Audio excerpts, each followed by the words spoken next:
Railway की ज़मीन को 35 साल की लीज़ पर देने के केंद्र सरकार के फैसले के बाद विपक्ष तो हमलावर है ही।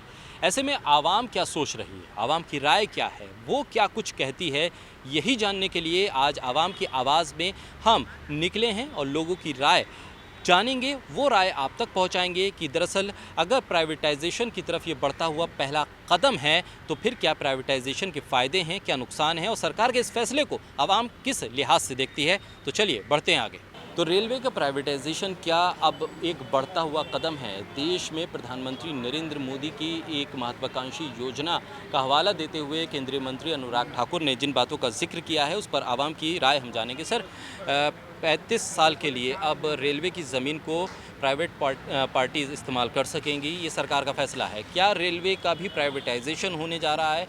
आवाम किस तरह से देख रही है, आप लोगों की राय क्या है इसमें? ऐसे क्या है, ये रेलवे का जो ज़मीन किराए विराए पे दे रहे हैं, जो भी कर रही है गवर्नमेंट, इसमें देखो एक तो है ना, प्योरली प्राइवेटाइजेशन किसी चीज़ का नहीं हो रहा। मैं बता रहा हूँ, ये हो रहा है ट्रिपल पी पे, पब्लिक प्राइवेट पार्टनरशिप। अगर उनको दे रहे हैं, वहाँ से कुछ इनकम ही आएगी ना उनको। और वो जो दे रहे हैं उसमें काफ़ी चीज़ें, स्कूल, अस्पताल, इस तरह की चीज़ें जो हैं ये ओपन होंगी। तो इस तरह से मेरे ख्याल से तो प्राइवेटाइजेशन ये प्योरली नहीं है। और गवर्नमेंट को देखो गवर्नमेंट को भी रिसोर्सेज चाहिए। इतनी बड़ी इकोनॉमी है हमारी, 130 करोड़ की जनसंख्या है हमारी, तो उसको चलाने के लिए कुछ ना कुछ रिसोर्सेज तो चाहिए इनकम का। अभी देखोगे आप, इंडिया जो एयर इंडिया है, वो पहले 2004 से है ना लॉस में चल रहा था। वो लॉस बढ़ते बढ़ते बढ़ते बढ़ते 59,000 करोड़ के लॉसेस थे उसके, 59 या 60,000 करोड़ के।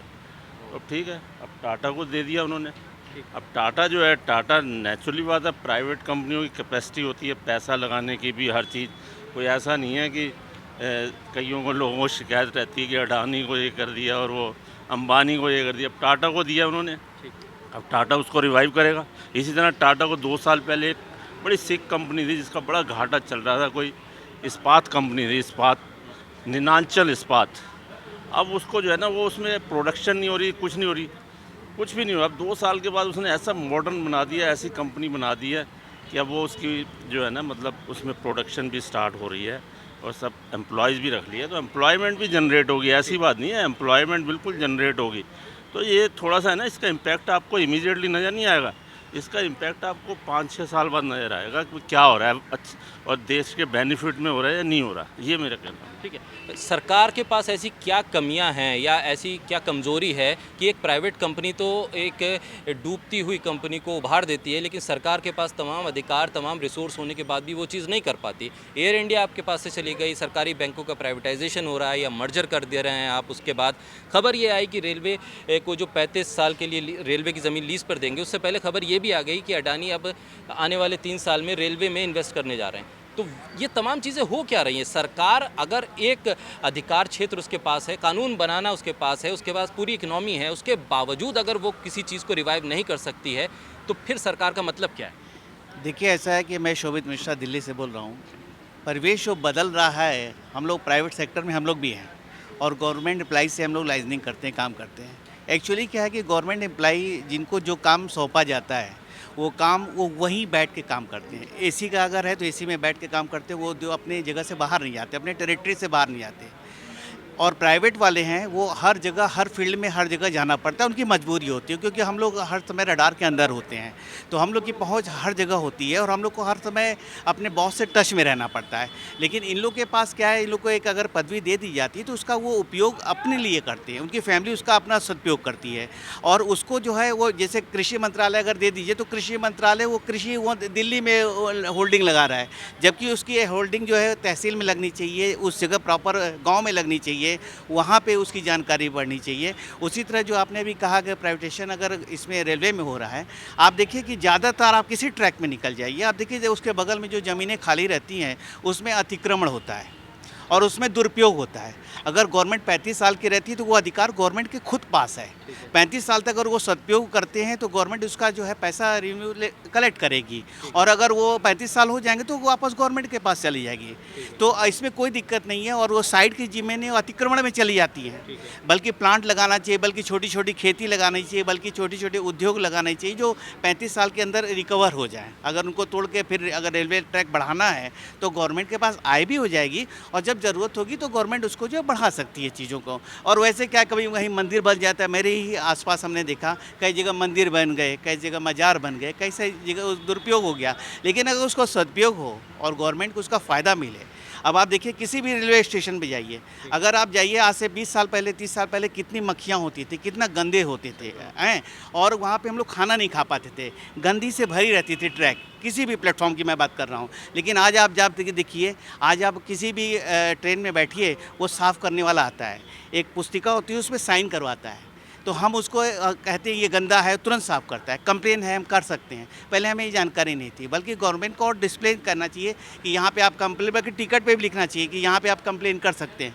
अगर गवर्नमेंट अधिकार लेती है और प्राइवेट को देती है और उस पर अपना बॉसगिरी अपनी बनाए रखती है, तो प्राइवेट वाले वर्क अच्छा करते हैं, क्योंकि हमारी मजबूरी होती है, क्योंकि हमारा हर समय इंक्रीमेंट होता है, साल का हमारा अप्रेजल होता है। तो अगर हम परफॉर्मेंस देते हैं तो हमको परफॉर्मेंस का हमारे रिजल्ट मिलते हैं। हमारा अगर 10,000 की सैलरी है, हम अच्छा रिजल्ट देते हैं तो हमारी 12,000 हो जाती है, हमको मैनेजर से जीएम बना दिया जाता है। तो ये क्वालिटी हमारे पर है कि हम उतनी मेहनत हमको प्राइवेट करवाती है और हमारी व्यवस्था होती है। आप खुद प्राइवेट सेक्टर में हो, आप देखो इस समय दोपहर में पानी में भीगते समय आप खुद लेके माइक हमारे सामने खड़े हुए हो, क्योंकि आप प्राइवेट हो। लेकिन गवर्नमेंट वाले अगर यही चीज़ हो जाएंगे तो ये गवर्नमेंट के दूरदर्शन है, तो आप देखिए वो ज़्यादा मेहनत करते ही नहीं। अच्छा, तो फिर सरकार का मतलब क्या? शिक्षा अच्छी सरकारी स्कूलों में ना हो तो प्राइवेट को दे दीजिए, अस्पताल अच्छा सरकारी काम ना करे प्राइवेट को दे दीजिए, एयरपोर्ट काम ना करे तो प्राइवेट को दे दीजिए, रेलवे में कोई काम ना हो तो वो प्राइवेट को दे दीजिए। तो सरकार में जो मंत्री प्रधानमंत्री हैं, क्या सिर्फ पद और पेंशन पाने के लिए?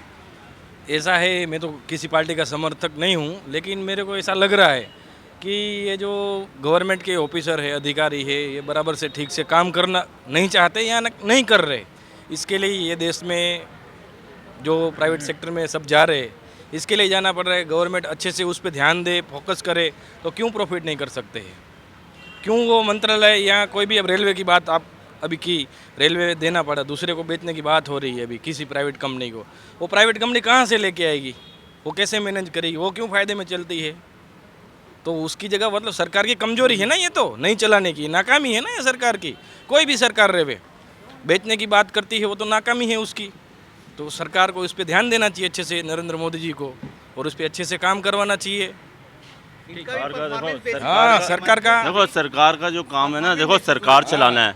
ये सारी ये बिजनेस और ये इस चीज़ आप देखोगे, एक टाइम में मनमोहन सिंह जी ने भी कहा था जी सरकार का काम, सरकार उन्होंने भी प्राइवेटाइज किया था। तो सरकार चलाने का मतलब क्या है? आईसीआईसी, आपको पता है आईसीआईसी जो बैंक है, ये पहले गवर्नमेंट होता था, एक इंस्टीट्यूशन होती थी, इसका नाम होता था industrial credit of corporation of India, HDFC bank. ये भी गवर्नमेंट का होता है, housing development finance corporation of India. तो ये सारा जो है, तो उनसे पूछा गया था भी ये क्या है, तो ये वो कहते हैं देखो हमारा काम है सरकार चलाना। तो इसने धीरे धीरे सब प्राइवेटाइज कर दिया। लेकिन अब जो हो रहा है, अब हो रहा है BBB में। मतलब ऐसा नहीं कि सरकार की होल्डिंग ख़त्म हो जाएगी, होल्डिंग उसमें रहेगी, पब्लिक होल्डिंग भी है, प्राइवेट को भी थोड़ी होल्डिंग दे रहे हैं, और फिर लीज़ पे दे रहे हैं ज़मीन। जैसे उन्होंने कहा लीज़ पे जो ज़मीन देते हैं, तो एक तरह से मालिकाना हक तो गवर्नमेंट का ही है ना। तो इससे सारा, अब आपने देखा होगा रेलवे लाइन के आसपास, जितने भी आसपास चले हो, कितनी झुग्गे झोपड़ियाँ बनी हुई, अतिक्रमण किया हो ना, क्या रह रहे हैं वहाँ पर। अब लोग ज़्यादातर रोंगी वहाँ मिलेंगे, बांग्लादेशी मिलेंगे, ठीक है। इतने सारे बांग्लादेशी, हाँ जी, इतने सारे बांग्लादेशी हैं, बहुत हैं यहाँ, क्या बहुत हैं, दिल्ली इंडिया में बहुत हैं। किस रास्ते से आ रहे हैं ये? अरे साहब, बांग्लादेश के आज देखो म्यांमार से आते हैं, म्यांमार से इंटरनेशनल बॉर्डर है, क्रॉस करते होंगे वहाँ बॉर्डर क्रॉस, वहाँ तो सिक्योरिटी फोर्सेज हैं। अरे वहाँ है, लेकिन वो ऐसा सिक्योरिटी फोर्सेस के आंखों में ये पहले से आ रहे हैं, आज के, ये तो पहले की चल रही अच्छा। है, ये अब थोड़ी आ रहे हैं। तो सिक्योरिटी फोर्स तो तभी से है ना सर, 1971 के वो आते नीचे से हैं, नीचे से, लेकिन जब डिपोर्ट होंगे तो ऊपर से होंगे। लेकिन 1971 से जो है ना, बांग्लादेशी जो है, जब अभी प्रधानमंत्री शेख हसीना आई थी, तो प्रधानमंत्री ने ये मुद्दा क्यों नहीं उठाया? नहीं, उठाना चाहिए, बिल्कुल उठाना चाहिए, क्योंकि देश हित में है। और हम ये तो कहते हैं कि ये पब्लिकली नोटिस देना चाहिए इनको, कि अगर हमको ये बताए कि अगर हम 2 बांग्लादेशी को बताते हैं, जैसे मेरे यहाँ कूड़ा उठाने वाला आता है, लोग कहते हैं कि वो बांग्लादेशी है, तो ये गवर्नमेंट का है कि ये 5 आदमी को आप दीजिए तो आपको हम कुछ तरक्की देंगे। वैसे ये भी हो सकता है ना, बंगाल और बांग्लादेश में सेम लैंग्वेज है। अब एक बंगाली को भी बांग्लादेशी करके प्रोजेक्ट कर दे रहे हैं लोग, क्योंकि वो एक किसी खास धर्म से जुड़ा हुआ है, इसलिए उसे भी बांग्लादेशी कह देंगे, तो उसके पास डिफेंस नहीं है। था अभी जहांगीरपुर में जब एक्सीडेंट हुआ था, जो मस्जिद गिराई गई थी और सारा बवाल हुआ था, तो वहाँ पे तो उसमें भी यही बात कही थी कि बांग्लादेशी हैं। तो मेरा कहना है कि मतलब कि अगर ये चीज़ है तो गवर्नमेंट को, जब आपको पता है कि बांग्लादेशी है तो उसकी छानबीन उसी समय करके मजिस्ट्रेट वहाँ पे बैठे और सब लोग पुलिस फोर्स लगा के एक एक घर में एक एक लोगों की एंट्री एक ही बार में ख़त्म करे ना। और अगर वो उन्होंने कब्जा किया है, कोई चीज़ तोड़ फोड़ की है तो उनकी रजिस्ट्री निकाले कि अगर मेरी ये दुकान है 20 फुट की है, 24 फुट की है तो तोड़ दीजिए उसको। अच्छा, इशू पे ही आते हैं। बात ये है कि अगर प्राइवेटाइजेशन हुआ, रेलवे में हमने देखा दिल्ली से लखनऊ जो ट्रेन थी उसका प्राइवेटाइजेशन हुआ, उसमें प्राइवेट सेक्टर को लाया गया, टिकट दुगने हो गए, उसमें काम करने वाले जो एम्प्लॉय थे उनको 1 साल तक तनख्वाह नहीं मिली, ठीक है, और आखिरी मोमेंट पे ट्रेन कैंसिल कर दी गई क्योंकि टिकट पूरे नहीं हुए थे, उनका खर्चा पूरा नहीं हो रहा था, इसलिए ट्रेन कैंसिल कर दी गई। आपको लग रहा है प्राइवेटाइजेशन से फ़ायदा होगा? फ़ायदा क्या होएगा? फ़ायदा होएगा, फ़ायदा किन लोगों को होएगा कि जो निजीकरण के भूखे थे पहले, उनको भूख थी निजीकरण की होगी, पैसे वाले सारे हत्या लेंगे और जी के एक पैसे वाला दूसरे पैसे वाले को बैठ के सौदा हो जाता है और वहाँ पैसे कमाते हैं। इनका पेट नहीं भर रहा था, नेताओं का भी पेट नहीं भर रहा था, किसी भी पार्टी का सही था, किसी भी पार्टी का नेता सही, उनका पेट नहीं भर रहा था। अब नेता ये सौदा कौन करेंगे? तुम करने जाओगे या मैं करने जाऊँगा या भाई करने जाएगा या ये बाबूजी करने जाएंगे। इनका सौदा अब बिल्डिंग में बैठ के हो जाता है, जहाँ कैमरे नहीं होते वहाँ सौदा हो जाता है, लेन देन हो जाता है। ये मज़े ले रहे, पब्लिक के बारे में इन्होंने सोचना नहीं है। चाहे कितना भी टिकट बढ़ो, चाहे उनको तनख्वाह ना मिलो, चाहे कुछ भी मत करो, पब्लिक भूखी मर रही है। केवल निजीकरण, पैसे वालों का निजीकरण है और पैसे वाले इनकी वजह से सारा देश जो है बिकता जा रहा है, लीज पे दिया जा रहा है। यही मेरी कहना है सरकार से और मोदी साहब से भी यही कहना है मेरा तो, कि इस काम को बंद कर दिया जाए और इन गरीबों के हित में सोचा जाए कि जो भूखे मर रहे हैं, जिनको रोटी नहीं मिल रही। एक परिवार में हम अपने बच्चे को प्राइवेट स्कूल में कैसे पढ़ा लेंगे बताइए? 10,000 रुपये तनख्वाह मिलती है। वो तो कह रहे हैं कि भाई सरकारी स्कूलों में पढ़ाई अच्छी नहीं हो रही, इसलिए प्राइवेटाइजेशन आएगा, उससे आपकी पढ़ाई अच्छी हो जाएगी, बाद में नौकरी मिलेगी आपको अच्छी। जब बाद में नौकरी मिलेगी, इतने मर जाएंगे, नौकरी कहाँ से मिलेगी जब बच्चे पढ़ेंगे ही नहीं तो? भूखे मर जाएंगे, नौकरी कहाँ से मिलेगी?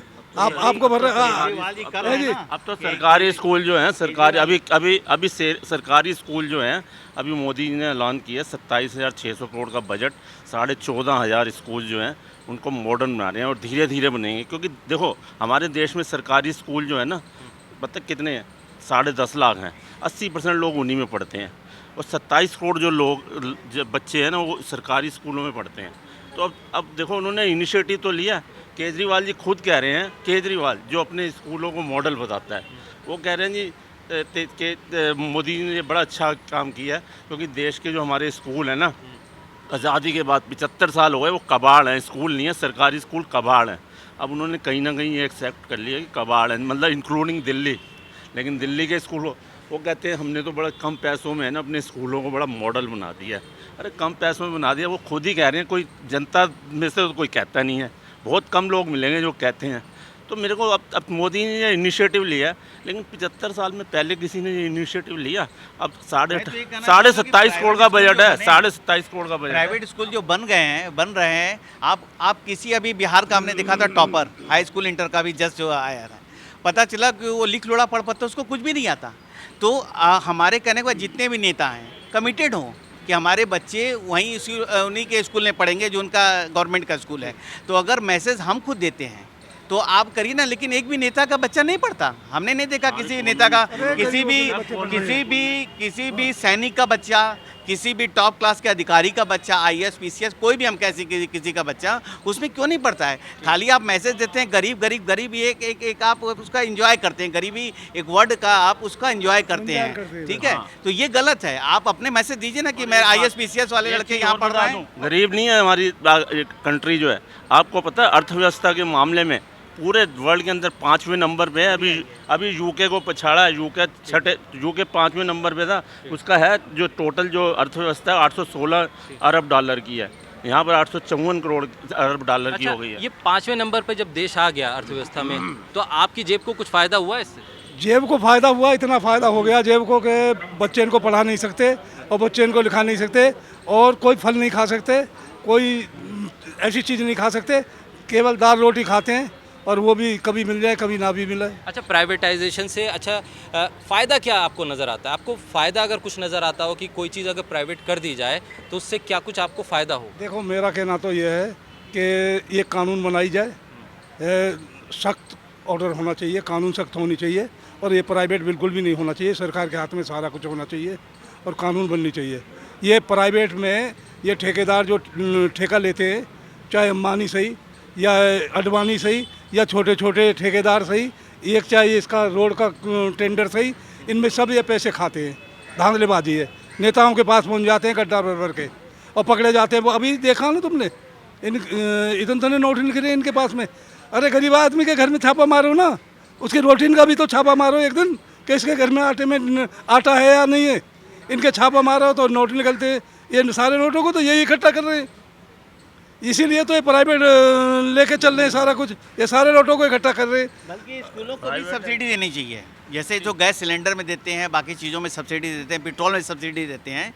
इनको एक क्लास बनाना चाहिए कि स्कूल में भी इनको जो प्राइवेट वालों को अगर करते हैं, प्राइवेटेशन भी अगर मान लीजिए, तो इसको भी सब्सिडी देनी चाहिए कि अगर एक स्कूल की अगर बच्चे की 500 है, अगर उसकी फीस एक्चुअली 1000 रुपये है, तो 500 रुपये की हम सब्सिडी देंगे और उस पर पूरा कंट्रोल हो कि बच्चा अगर जो माता पिता गढ़ी कमाई अपनी करके वहाँ बच्चे को प्राइवेट में दे रहे हैं, तो उसका भी उनको जवाबदेही हो कि हम बच्चे को भेज रहे हैं और गवर्नमेंट सब्सिडी दे रही है, तो बच्चों का स्कोर क्या जा रहा है। जैसे अभी केजरीवाल जी का जो है कि वो 98% बच्चों को ग्रोथ दिखा रहे हैं, उनका रिजल्ट जा रहा है। तो अगर 98% जा रहा है तो IAS PCS के बच्चे उसमें क्यों नहीं आते फिर? अगर ऐसा है तो IAS उनके मेरे को बताओ, किसी भी मिनिस्टर का बच्चा जो है वो पढ़ता नहीं, वो प्राइवेट स्कूलों में पढ़ते हैं। बहुत अच्छा काम कर रहे हैं वो मनीष सिसोदिया जी। उनके रिश्तेदार का कोई एग्जाम्पल सेट करें ना उसमें। कोई मिनिस्टर का बच्चा जो है पढ़ता नहीं है सरकारी स्कूल में, सब प्राइवेट स्कूलों में पढ़ते हैं और उनके इलाज भी मोहल्ला तो फिर इसका मतलब ये है कि इसका हल ये है कि हर चीज़ को प्राइवेट कर दीजिए। सरकार का फिर मतलब क्या है, मुझे आप ये बताइए कि हर चीज़ अगर प्राइवेट होने से सुधर जाएगी तो फिर ये सरकार का मतलब क्या, चुनाव का मतलब क्या है? अरे सरकार अकाउंटेबिलिटी नहीं लेगी, उनका पूरा एफिशिएंसी जो है वो सिर्फ इसी पर उनसे पूरा कंट्रोल रखेगी हर चीज़। सिर्फ मॉनिटरिंग करना सरकार का काम है। अरे मॉनिटरिंग, फॉरेन पॉलिसी है, इतनी चीज़ें हैं, तो देश की सुरक्षा है, हर सिर्फ चीज़ है। सुरक्षा के लिए और फॉरेन पॉलिसी के लिए हम 5 साल के लिए एक सरकार चुने और बाकी काम के लिए हम दूसरी प्राइवेट कंपनीज को चुन लें। नहीं, प्राइवेट कंपनी देखो हर जगह। मैंने आपको यही तो बताया, मैंने कहा BBB में हो रहा है। पब्लिक कहाँ है? पब्लिक कहाँ है? प्राइवेट तो है, पब्लिक कहाँ है? सरकार की भी होल्डिंग होती है इसमें पब्लिक कहाँ है? पब्लिक को क्या, पब्लिक का तो अगर पब्लिक सरकार ही है। सरकार अगर पब्लिक है तो फिर पब्लिक को महंगा किराया क्यों देना पड़ता है? एक ट्रेन जो दिल्ली से लखनऊ जाती है जो प्राइवेट कंपनी के हाथ में, उसमें महंगा किराया क्यों दे पब्लिक? सर देखो उसमें फैसिलिटीज मिलती क्या फैसिलिटी है जो सरकार नहीं दे सकती? सरकारी आप जहाँ पर है, सरकार के पास रिसोर्स नहीं है, गाड़ियों की हालत, सरकार के रिसोर्स नहीं है। रिसोर्स यही तो है रिसोर्सेज की, वो कंपनी को देगी, प्राइवेटाइज करेगी, वहाँ एफिशिएंट। देखो सरकारी में ये होता है जिसका ये एक काम है ना वो वही काम करता रहेगा, उसी सीट पे बैठ के करता रहेगा। प्राइवेट में क्या होता है कि एक बंदे के पास 10-10 जॉब्स होती हैं, एक नहीं होती, मल्टीफेरियस जॉब्स होते हैं, बहुत तरीके से मेहनत करनी पड़ती है, हमको ऑलराउंडर बन के काम करना पड़ता है। भारत एक लोगों को सुविधा देने वाला, जो गरीब जनता है उसका केयर करने वाली सरकार ना होकर आप उसको एक मार्केटिंग स्ट्रेटजी के तौर पर देख रहे हैं हर चीज़ को, कि हर चीज़ में मार्केटिंग है, उससे मुनाफा आता है या नहीं आता, ये काम तय करना सरकार का काम है। अगर मुनाफा नहीं आ रहा है और गरीब आदमी का पेट नहीं पल रहा है तो आप उसे उठा के प्राइवेट को दे देंगे। जी, मेन का कारण क्या है कि इन लोगों की कोई अकाउंटेबिलिटी नहीं, किसी भी नेता की। मैं किसी का पक्ष नहीं ले रहा हूँ, किसी व्यक्ति का नहीं, लेकिन मैंने सारे नेताओं को देखा है कि जब उनका फॉर्म भरा जाता है, जब चुनाव में वो खड़े होते हैं तो उनकी बैलेंस शीट जब देखिए तो उनका पता चला 5 करोड़ का उनका टोटल है, और जब वो 5 ही साल के बाद वो 25 करोड़ बना लेते हैं, तो वो इसलिए दौड़ना धूपना शुरू करते हैं कि हमको कहाँ कहाँ फ़ायदा हो सकता है। लेकिन ये उनका सिर्फ उसका एक लोगो लगा देते हैं, गरीब गरीब गरीब गरीबी। हम कहते हैं कोई भी पॉलिसी आप देखिए, चाहे LIC की पॉलिसी, कोई भी पॉलिसी देखिए, वो गरीब के नाम से शुरू होती है। लेकिन एक भी गरीब आदमी की, जैसे भैया ने अभी बोला कि जब 10,000 की सह कौन सी पॉलिसी ले लेगा, मुझे आप बताइए। एक भी व्यक्ति मिडिल क्लास का अगर होगा तो वो बच्चों को पढ़ाएगा या पॉलिसी लेगा या क्या क्या करेगा, कर ही नहीं पाएगा। किराया देगा, क्या देगा? 1000 रुपये का सिलेंडर है। तो हमारे नाम पे गरीबी के नाम पर, और दूसरा वर्ड आप बताइए ना, एक गरीबी नाम के अलावा दूसरा एक वर्ड वो लेके आए, नहीं ला सकते। हम लोग जो इनकम टैक्स अभी हम लोग का रिटर्न हम लोग सबमिट करके हम लोग का रिफंड आया, अभी बात चल रही थी कि अब जो ये हर आदमी, अब एक माहौल बना दिया गया है कि बिजली फ्री, पानी फ्री। अभी योगी साहब ने भी कहा हम ये फ्री दे देंगे। अभी महाराष्ट्र में वो जा रहे हैं, कितनी चीज़ें वो फ्री की उन्होंने घोषणा कर दी है। हम इनकम टैक्स पे ही, हम क्यों इनकम टैक्स दें? और अगर हम नहीं समय पर अगर हम जो है फॉर्म 16 नहीं भर पाते हैं तो हम पे आप पेनाल्टी लगाओगे। ठीक है, जो देनहार है उस पर और आप चापाई कराओगे और आप दबाव डालोगे, और जो नहीं कुछ दे रहा है, और आप टोटल रे हम लोग क्या 130 करोड़ में आप देख लीजिए कितने लोग इनकम टैक्स देते हैं, बहुत कम लोग देते हैं, और उसके बावजूद हम पे अगर हम नहीं देते हैं तो हम पे और आप दबाव डालोगे और उनको फ्री का दे हुए। अभी हम लोग की बात चल रही थी, हम लोग मित्रगणों की बात चल रही थी कि हम लोग भी ऐसा एक एसोसिएशन बनाते हैं कि हम सरकार के अगेंस्ट आएंगे कि हम इनकम टैक्स क्यों दें। अगर मेरे पैसे का अगर आप मुफ्त में बांटते हो और चुनाव जीतते हो तो ऐसी हम क्यों आपको ये फैसिलिटी दें, क्योंकि चुनाव का फ़ायदा फिर तो आप गाड़ी में आप घूमोगे, इंजॉय आपकी फैमिली लेगी, आपके टेरिटरी के लोग लेंगे, रिश्तेदार लेंगे, रिलेशन देंगे। हम तो हमारा तो और पैसा गया ना, हमें क्या मिला उस इनकम टैक्स को देके, आपको देके हमें कोई फ़ायदा नहीं हुआ। हम दे रहे हैं आपको पैसा इनकम टैक्स के, देश को आगे बढ़ाइए, आप उसको फ्री में बांट रहे हो। तो फ्री में बांट रहे हो तो इनको अलहदी और बढ़ा रहे हो, काम और बढ़ा रहे हो इनका कि ये जो अब आपको मैं बताऊँ, गाँव का मैं रहने वाला हूँ, कि गाँव में लोग सबसे ज़्यादा वाइन पीते हैं, गाँव में सबसे ज़्यादा सुरती खाते हैं, गाँव में सबसे ज़्यादा लेज़ी हो गए हैं। जो पहले फार्मर सुबह 6 बजे किसान काम करने जाता था और शाम को लौटता था, आज मैं किसी से ब्लाइंड करता हूँ कि आप किसी भी जाके यूथ को देखिए, वो कोई काम नहीं करना चाहता, क्योंकि 6,000 इधर से मिल जा रहे हैं, उधर से मिल जा रहे हैं, बेटी पैदा हो गई तो उसको पैसे मिल गए, हर तरह से फ़ायदा ही फ़ायदा है। तो किसान बन के फ़ायदा हो रहा है और उसके बाद से आप कहते हैं कि किसानों को कुछ नहीं मिल रहा है, और आप किसान मेहनत नहीं कर रहा है, वो शहर में कस्बे में एक दुकान खोल लेता है और गवर्नमेंट से उसको सब्सिडी और सुविधाएँ मिलती है। तो आप एक्चुअली क्या है कि आप वहाँ बैठे ऐसी में, यहाँ कृषि भवन में बैठ के योजना बनाते हो, और योजना यहाँ बना के वहाँ बैठो ना, कि जहाँ पे टेम्परेचर 45 डिग्री रहता है, वहाँ पे तो आप जाते नहीं हो। तो योजना बनाते हो एसी में और लागू करते हो 45 डिग्री टेम्परेचर में, तो कैसे लागू होगी वो चीज़ें, फेल होगी। एक बात कहना चाहता हूँ कि बाबूजी इनके पास में 50 बीघे खेत है, 50 बीघे खेत है, 50 बीघे खेत में इन्होंने नौकर लगा रखे हैं। इनके बच्चे अच्छे स्कूल में पढ़ रहे हैं, इनके बच्चे कलेक्टर बनना है, कोई इंजीनियर बनना है, सारे ओहदे इनको ये घेर लेते हैं। शेड्यूल कास्ट को बिल्कुल नथिल कर दिया है, शेड्यूल कास्ट को नथिल कर दिया है। इनके बच्चे सारे ओहदे, इनको यहाँ नौकरी भी है, वहाँ पे खेत भी है, इनकी उनकारी होनी चाहिए, उनकारी करते हैं तो वहाँ 100 बीघे खेत को भी जोत रहे हो, और जी के बच्चे यहाँ बच्चे भी सारे मिनिस्टर बन रहे हैं, कोई किसी पद पे, कोई किसी पद पे, सारे पद को घेर लेते हैं। अच्छा जी, इसके भी छोड़ते हुए ये, और हमारे बच्चे पढ़ नहीं पाते क्योंकि उसकी गुलामगिरी करते हैं, गुलामगिरी में हमारा पेट नहीं भरता, बच्चे इनको पढ़ा नहीं पाते। हम तो देश आज़ाद, कौन कहता है देश आज़ाद हो गया? देश आज़ाद हुआ है तो कौन हुए हैं आज़ाद? नेता आज़ाद हुए हैं, और या जिनके पास संपत्ति थी वो आज़ाद है। गरीब आदमी बिल्कुल आज़ाद नहीं हुआ, और शेड्यूल कास्ट तो आज़ाद हुई नहीं है। इसे दावे से कह रहा हूँ, चैलेंज करके, नहीं मेरे साथ में जो ट्रेनर को लेके चलो, हर गांव में दिखा दूंगा। इतना बेहतर इनके साथ में व्यवहार हो रहा है, किसी को तो मंदिर पे नहीं चढ़ने देते हैं जी, किसी को मंदिर में नहीं चढ़ने देते, किसी को अभी केस आया कि उसमें पानी पी लिया, अभी राजस्थान में ही किसी घड़े में से पानी पी लिया, बच्चे की जान ले ली मास्टर ने, हैं जी। पूरे देश का ये हाल है। ये दिखाते कहाँ है? जहाँ जिसकी सरकार ने, अब इनकी सरकार है तो ये वहाँ नहीं दिखाएंगे जहाँ मेरी सरकार है, और कांग्रेस की सरकार आएगी तो ये नहीं दिखाएंगे जहाँ मेरी सरकार है। जहाँ विपक्ष होएगा वहाँ विपक्ष को दिखाते हैं ये केवल। ये बिल्कुल सही बोल रहा हूँ, बिल्कुल ईमानदारी से। और एक और कहना चाहता हूँ साहब कि ये ऐसा ही कानून बनाते तो ये जो शिक्षा के मायने में जो बोल रहे, समान शिक्षा होनी चाहिए ना। एक मिनिस्टर का बच्चा उसी स्कूल में पढ़ना चाहिए, एक गरीब आदमी का बच्चा उसमें पढ़ना चाहिए, और सबकी फ्री होनी चाहिए शिक्षा। ये फ्री बांट रहे, तो इसको फ्री क्यों नहीं बांट रहे? शिक्षा को फ्री बांट दो ना। ठीक, मैं ये कहना चाहता हूँ सबके सामने कि फ्री शिक्षा होनी चाहिए, मिनिस्टर का बच्चा भी उसी स्कूल में जाना चाहिए, और एक गरीब का बच्चा वो भी एक ही स्कूल में जाना चाहिए। तो सरकार के इस फैसले पर आवाम की क्या राय है वो हमने आप तक पहुंचाई है। ऐसे में लोगों का मानना है कि अगर प्राइवेटाइजेशन या पीपीपी मॉडल के ज़रिए आम लोगों को फ़ायदा होता है तो इससे बेहतर कुछ नहीं, और अगर इसका फ़ायदा सिर्फ कुछ पूंजीपतियों तक ही पहुंचेगा तो फिर ये देश के आम लोगों के लिए बेहद नुकसानदायक हो सकता है। ऐसे में सरकार को तय करना है कि इस तरह से प्राइवेटाइजेशन या पीपीपी मॉडल को लागू करने का आम लोगों को क्या कुछ फ़ायदा है और क्या कुछ देश को इससे फ़ायदा होने वाला है। ये आवाज़ आवाम के आवाज़ के ज़रिए आप तक पहुंचाई आज हमने इस मुद्दे पर। अगली बार नई जगह से नए मुद्दे पर करेंगे आवाम की आवाज़। तब तक मुझे दीजिए इजाज़त। कैमरा पर्सन जसविंदर के साथ मिर्ज़ा शाकिर अली बेग, तहज़ीब टीवी।